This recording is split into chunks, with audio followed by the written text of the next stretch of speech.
Roberts. Thank you. For 30 years, Pauline Hanson has warned Australians the life they had growing up was slipping away. We were once a country so rich in resources, in harmony and in security that we were called the lucky country. Our national slogan was, "She'll be right," because it always was. It's now clear from talking to everyday Australians attending One Nation's branch launches that Australia is no longer right. Australians are working harder and still going backward. Social cohesion is unravelling in the face of immigration, mass migration. Our children do not have the opportunities my generation enjoyed. Buying a home, starting a family and enjoying a life of peace and abundance is not in the future of most young Australians. This is called managed decline. Homelessness in Australia is rampant in a way that just a few years ago would have caused outrage. People now walk past the tent cities and rough sleepers, and rather than outrage, they give thanks that they have been spared so far. Farmers are being demonised using net zero junk science, reducing their ability to grow food and fibre to feed and clothe the world. The United Nations World Economic Forum net zero is about transferring wealth from everyday citizens into the pockets of predatory, parasitic billionaires who are being protected with an increasing security state designed to control us, not protect us. We now have ruinous electricity bills, racketeering from foreign-owned insurance companies, perversion disguised as tolerance, and sex instruction manuals written for young children available to read in the children's section of public libraries. There's a war on Christianity, often coming from fake Christians in very high office, and there's an agenda underway to advance Islam over Australia's national security interests. For everyday Australians, these are all shock points causing an awakening. For those who haven't yet been shocked, your time will soon arrive. Look around. Internet age gating and compulsory digital IDs are rolling out as we speak. Mis- and disinformation censorship laws are currently being stage-managed into existence in a Labor Green stitch-up, based on the Morrison-Littleproud Liberal National Government's designs. This bill is designed to usher in a new age of fear, of late-night knocks on the door and of family members being snatched up and sent to prison for thought crimes, as the UK and parts of Europe have been doing for years now. Australia is now suffering mass migration, with many coming here to build Australia and so many arriving to take a slice of what has already been built. Attendees at our branch launches tell me they no longer feel safe in their own homes. Their children are not safe playing outside, and our women are not safe walking after dark. Every day, with every new poll, it's clear that we, the people, are waking up at the global agenda that the Labor Party, the Greens, the Teals and globalist Liberals are promoting. An evil agenda designed to make the world's predatory billionaires even more rich, even more powerful. Let me make my position very clear. Immigration grew this country. Greeks, Yugoslavs, Italians, British, South Americans and Vietnamese arrivals all rewarded Australia for the opportunity we gave them through their loyalty, hard work and endeavour. Some have made their way into state and federal parliaments, a wonderful example of the opportunity available to new Australians in their own home.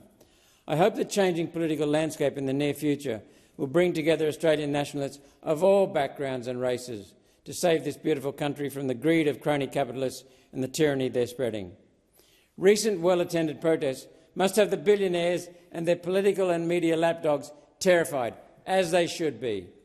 The common sense of the Australian people has thrown off the shackles of political correctness. People are realising the water around them is almost to the boil and action is necessary.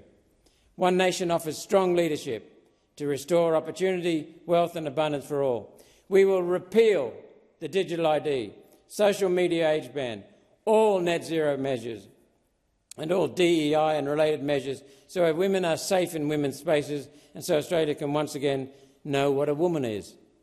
One Nation will enshrine freedom of speech, freedom of assembly and your right to defend your family in your own home, with force where necessary, castle law. Australian wealth will be invested in Australia, creating jobs for all who are here to work. I noticed Prime Minister Albanese has just promised to loan almost $2 trillion of Australian superannuation money to America to make America great again. What about Australia? President Trump is doing great things in America and for peace around the world. Wouldn't it be great if our Prime Minister visited Australia and did the same thing here? When I hear misguided people talking about white Australia, one way or the other, I wonder if they have given this phrase enough thought. The world's crony capitalists are all white and almost all male. Their tokenistic campaigns like net zero, transgenderism, DEI, feminism and their war on masculinity all stop at the door of their palaces of power in London, Geneva, Zurich and New York. Let me be clear. One Nation does not confuse skin colour with patriotism.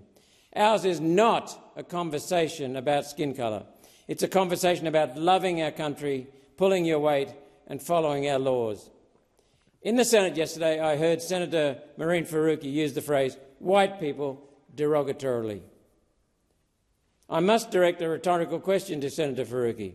Senator, you realise your party is white, yes? The left see race where none exists or where it's irrelevant to the matter being discussed. And that's the definition of racism. The Greens are racist.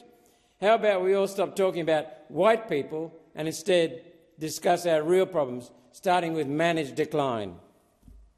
Today, another Green senator, another white male who's part of Greens party leadership, called every Australian who attended the recent marches for Australia scoundrels. Everyday Australians concerned about where their country is heading are, according to Greens leadership, scoundrels. Marching under Australian flags, scoundrels. Protesting peacefully instead of using violence as the left often do, scoundrels. If Palestine and Pakistan matter more to you than Australia, if you hate this country so much, might I recommend One Nation's one-way airport express? We'll take you to the airport and leave you there and put you on a plane. The Greens preach hate, division and separation to cripple people in victimhood, dependence and hate. That's how today's Greens get votes. 30 years ago, Senator Pauline Hanson, saw all of this coming. And that's why our party is called One Nation, to unite, liberate and strengthen all Australians as individuals, as communities and strengthen us as a nation. We will defend the Australian ideal of one community made of people from many different backgrounds and religions, working together to lift all Australians. Our vision has nothing to do with skin colour or religion within the limits of social harmony.